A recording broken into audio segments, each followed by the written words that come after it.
Okey, Assalamualaikum. Salam sejahtera, salam GBN, salam Malaysia. Ya, hari ini saya buat rakaman di luar. Jadi saya tidak akan buat rungkaian terperinci, analisis terperinci. Saya cuma nak komen sedikit berkenaan dengan perkembangan politik semasa dan juga jawab soalan, satu dua soalan yang dikemukakan kepada saya lah. Okey, kita mula dengan soalan. Jadi saya ditanya baru-baru ini disebabkan ada kenyataan yang dipetik dari oleh satu media yang memetik Anwar Musa, yang mengatakan kerajaan perlu diberi peluang, dan kemudian hari ini oleh Ismail Sabri bahawa kerajaan perlu diberi peluang. Actually bukan ramai yang tanya soalan ni, seorang je. Ya, jadi dia kata berdasarkan rukaian-rukaian saya nampak macam UMNO berpecah. Jadi macam mana? Okey. So ini satu soalan saja. Jadi saya akan jawab yang ni dulu, kemudian saya akan rungkai sedikit berkenaan dengan kemelut yang berlaku di dalam Pakatan Harapan melibatkan jawatan pengerusi, ya, pencalonan penamaan calon Perdana Menteri Pakatan Harapan lah. Jadi ada sefahaman antara DAP, Amanah dan PKR. Yang ini saya akan sentuh. Jadi kita mulakan dengan soalan. Okey. So tak perlulah saya rungkai balik untuk sesi ini apa itu tim A, tim B, tim A minority, tim A majority dalam UMNO, perpecahan yang berlaku dalam UMNO, semua boleh dirujuk dalam sidang-sidang saya sebelumnya melalui YouTube Regi J. Siritaudin, link di bawah. Jadi itu memang banyak saya dah sentuh. Jadi bagaimana pula dengan dia ni tanya Akmal, saudara Akmal, bagaimana pula dengan kenyataan-kenyataan ni? Jawab saya senang.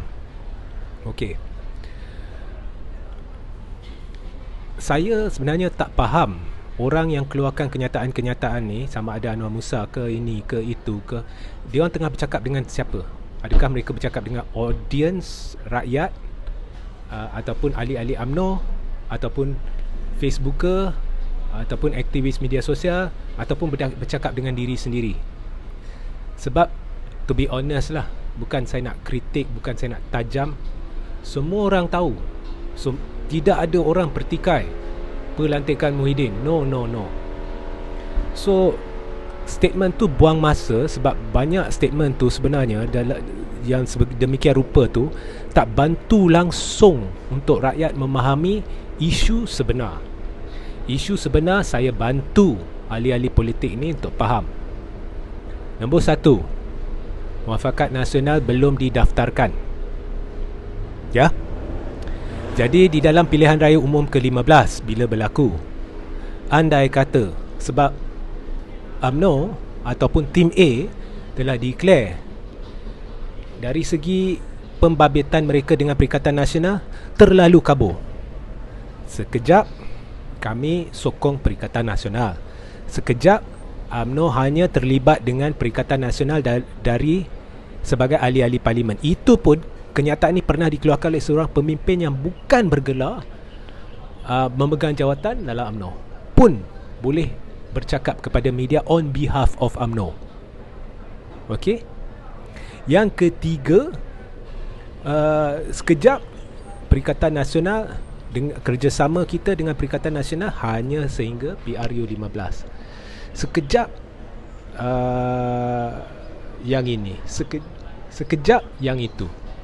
Jadi kesimpulannya sama dengan saya dah berulang kali beritahu, UMNO tidak pernah keluar apa-apa kenyataan. Yang keluar semuanya mengarut. Okey.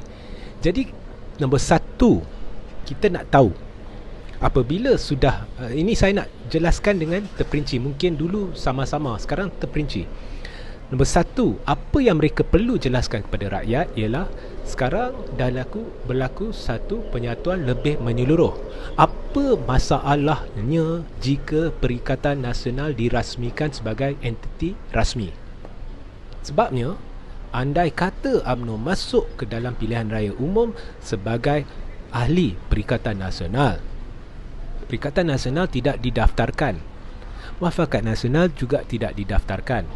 Maknanya semua yang bertanding perlu bertanding bawah tiket apa? Barisan Nasional kan? Takkan parti-parti sendiri, Barisan Nasional kan? Jadi akhirnya yang mereka nak adalah dominasi. Is this fair? Sebab UMNO Tim A, saham dia jatuh begitu mendadak, dia berpaut pada PAS yang selepas pilihan raya saham dia naik begitu tinggi. Sebabnya yang naik begitu tinggi saya dah rungkai dalam sidang-sidang yang lepas. Jadi is it fair to PAS, penyokong PAS? Semuanya bertanding bawah Barisan Nasional seolah-olah ini adalah UMNO. Faham masalah? Mengapa tak didaftarkan sehingga hari ini? Walau sebenarnya sebab tu saya dah beritahu. Sebab tak mungkin, sebab MCA tunjuk taring dalam Barisan Nasional.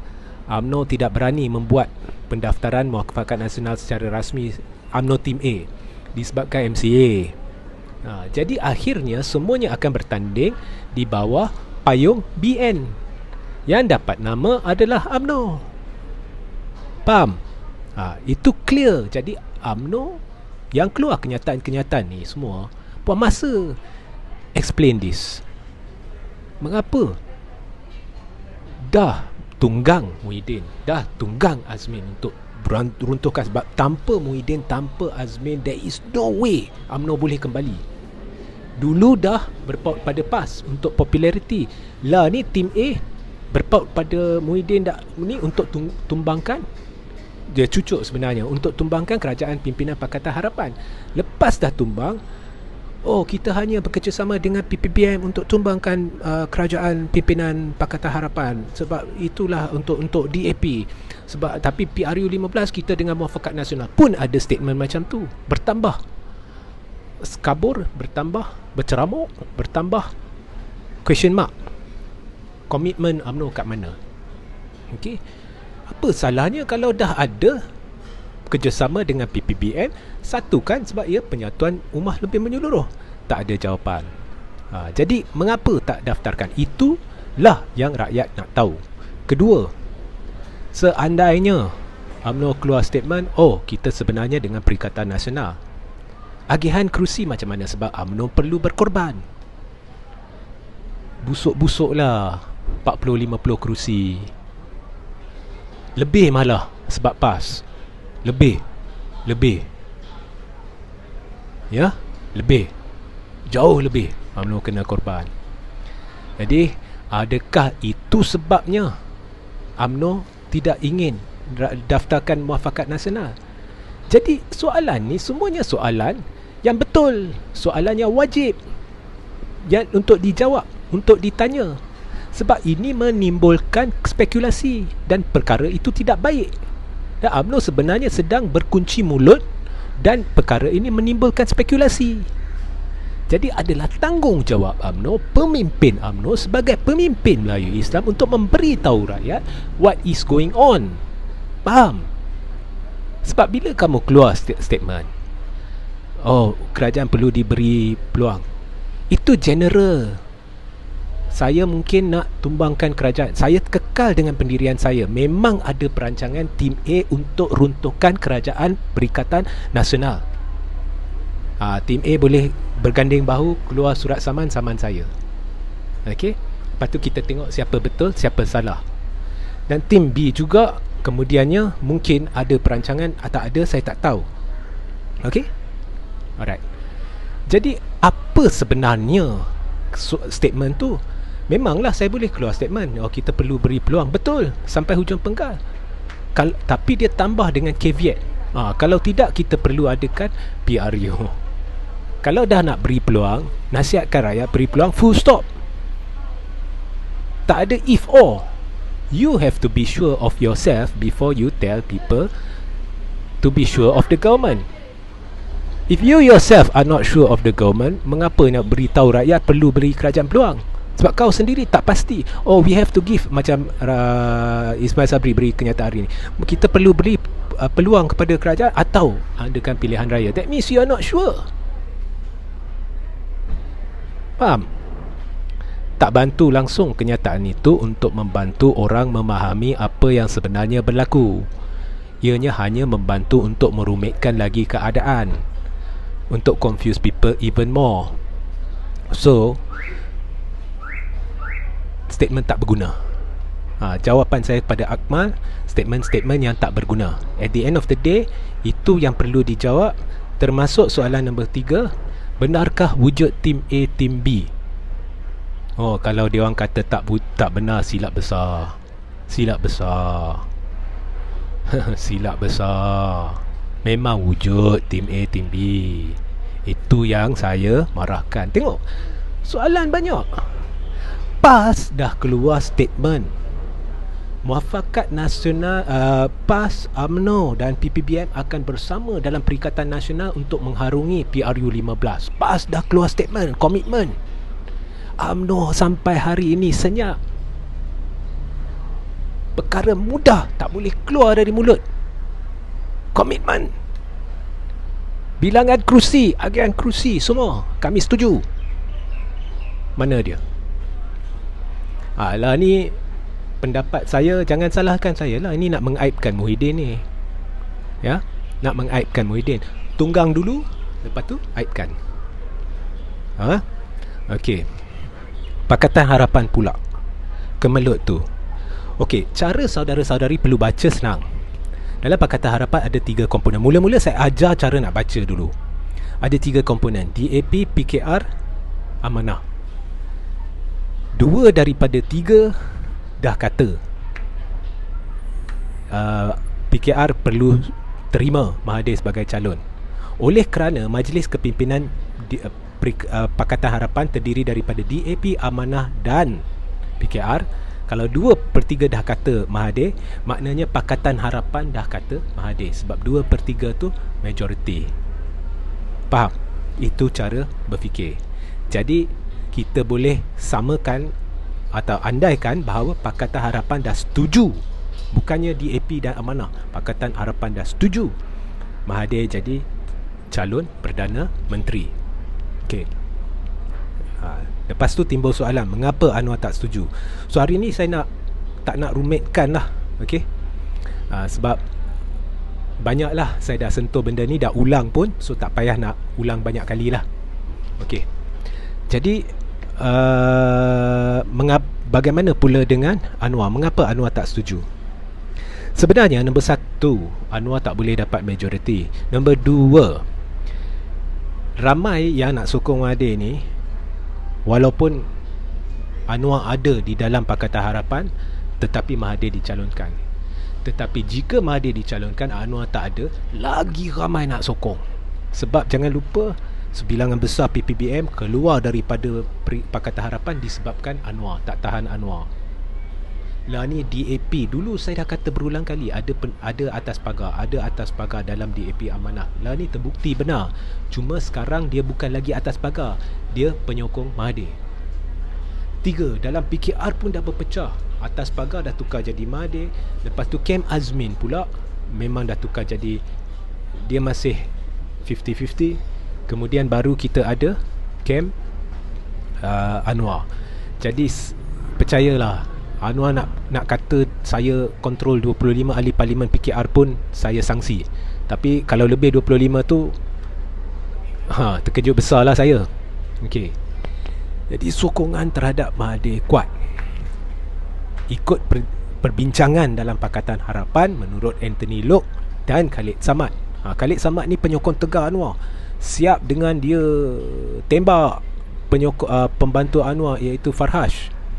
Dari situ dah nampak mereka dah bengang. Sekejap lagi saya cerita mengapa bengang. Jadi mereka dah kata, ikut perjanjian, it is going to be Tun. Okay, so Tun lah. Habis cerita. Maknanya Pakatan Harapan, sekejap lagi saya cerita mengapa mereka bengang, DAP dengan Amanah bengang dengan Anwar. Maknanya Pakatan Harapan lah ni di bawah pengaruh DAP, Amanah buat kali pertama dalam sejarah yang tidak sehaluan dengan PKR dan Kem Mahathir. Dan kem Mahathir terdiri daripada penyokong-penyokong UMNO dari tim B, dari PPBM yang dah mula sedar semua ni dah jadi dalca, Sarawak, Sabah, dan ada juga dari kem Azmin. Okey. Mengapa DAP bengang? Mengapa Amanah bengang? Sebab mereka dapat tahu bahawa Anwar sebenarnya terima tawaran daripada seorang dua pemimpin yang saya tak minat namakan pemimpin-pemimpin ini semua. Itu bukan niat saya, tapi dapat tawaran. Sebab dalam keadaan terdesak, orang kena buat apa yang dia mampu buat. Itu sahaja. Tapi sebenarnya terdesaklah pemimpin-pemimpin tu, jadi mereka tawarkan kepada Anwar, tak apa kau bawa masuk PKR ke dalam Perikatan Nasional. Sebab pemimpin-pemimpin ni tahu bahawa ada rancangan melibatkan UMNO. Bagi saya tim A lah, tapi bagi secara UMNO untuk cuba tumbangkan kerajaan perikatan, pimpinan Perikatan Nasional dengan tarik sokongan daripada Perikatan Nasional. Okey, kita andaikan kalau tim A tarik, semalam saya dah buat ya, tapi saya ulang sedikit. Kalau tim A tarik, PAS tarik dah 27 orang. Jadi Anwar kalau dia bawa 38, Muhyiddin ada lebihan 11 ahli parlimen. Okey, jadi kerajaan Muhyiddin bertambah kuat. Tapi benda ni tidak akan terjadi. Pertamanya, Anwar memang tak ada kontrol pada 38 tu. 25 pun saya sangsi. Kedua, kalau tim A keluar, tim B walaupun tak saluan dengan tim A, dia juga akan keluar. Maknanya UMNO akan keluar seketul 38 campur dengan kira Barisan Nasional lah 42. Kemudian PAS confirm akan keluar kalau UMNO keluar. Jadi kesemuanya dah jadi 61. Tambah pula kalau Anwar masuk 61 ni confirm lah PN tumbang. Tapi untuk diskusi, untuk melanjutkan diskusi ni, jadi kalau yang ni keluar dan Anwar masuk, kem Azmin akan keluar, GPS akan keluar. Maknanya tak tinggal apa Perikatan Nasional. Di situ nombor 1, kita dapat lihat bahawa jawabnya memang terpaksa pilihan raya secepat mungkin. Kalau esok pun bubar parlimen, saya sokong. Nombor 2, kalau bubar parlimen, MP tak ada kerusi lagi. Jadi pencaturan dia ialah Mahathir sebenarnya boleh buang Anwar. Orang tanya saya, Mahathir tak ada parti macam mana? Saya jawab, Pakatan Harapan ni dah sedar bahawa Anwar ni memang sanggup khianat mereka. Dah sedar. Jadi sebenarnya Pakatan Harapan ni parti berdaftar. Senang je tukar Mahathir jadi pengerusi. Tak payah parti pun. Pakatan Harapan is a party, sama seperti Barisan Nasional is a party. Akhirnya kalau mereka bertanding pilihan raya, mereka bertanding bawah tiket Pakatan Harapan. Dan jangan lupa, pilihan raya ini adalah pilihan raya kali pertama Pakatan Harapan bertanding. Sebab dalam PRU 14 dulu, bukan Pakatan Harapan yang bertanding. Secara rasminya PKR yang bertanding, sebab semuanya guna tiket PKR. Lah ni Pakatan Harapan buat pertama kali dalam sejarah. Ini saudara-saudara kena faham. Dan Mahathir boleh duduk sebagai ahli Pakatan Harapan yang merupakan parti berdaftar. So tak timbul soal dia ada parti, tak ada parti. Baik. So jadi mereka boleh pinggir, dan kalau parlimen dibubarkan, maka ahli-ahli parlimen yang dah tahu Anwar kalau Anwar tak terlibat, memang ahli-ahli parlimen dah tak ada kerusi dah. Jadi kita cerita pemimpin, ramai dari PPBM ni sebenarnya akan beralih. Memang dah beralih pun, daripada UMNO tim B, daripada Sarawak, daripada Sabah. Mengapa Sarawak akan akhirnya bersama Pakatan Harapan, tu saya dah perinci dengan mendalam dalam satu sidang media yang lain. Kalau masih tak faham, tanya saya dalam ruang komen ataupun email saya akan buat satu sidang untuk menjelaskan GPS sahaja. Jadi inilah sidang untuk menjawab soalan-soalan tersebut. Nombor 1, UMNO tim A tak beri jawapan apa langsung kepada rakyat. Okey, semuanya satu tanda soal yang besar. Kenyataan yang dikeluar, saya tak pasti mereka bercakap dengan rakyat ke bercakap dengan diri sendiri. Okey, alright. Tim A sedang secara langsung ke tidak langsung ke, sedar ke tidak sedar ke, mengaibkan Muhyiddin. Okey. Nombor 2, setelah Tunggang Muhyiddin. Nombor 2, Anwar tidak relevan. Itu kesimpulannya. Baik, layari, ikuti YouTube saya di bawah untuk tengok sidang-sidang yang lepas. Link di bawah dalam ruang komen. Ikuti saluran Telegram saya di bawah, di mana saya akan buat pengumuman-pengumuman penting.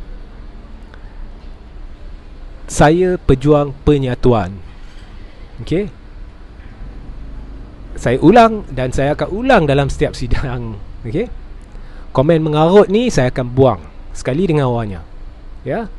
Sehingga kita berjumpa besok. Wassalamualaikum warahmatullahi wabarakatuh. Salam sejahtera, salam GBN, salam Malaysia.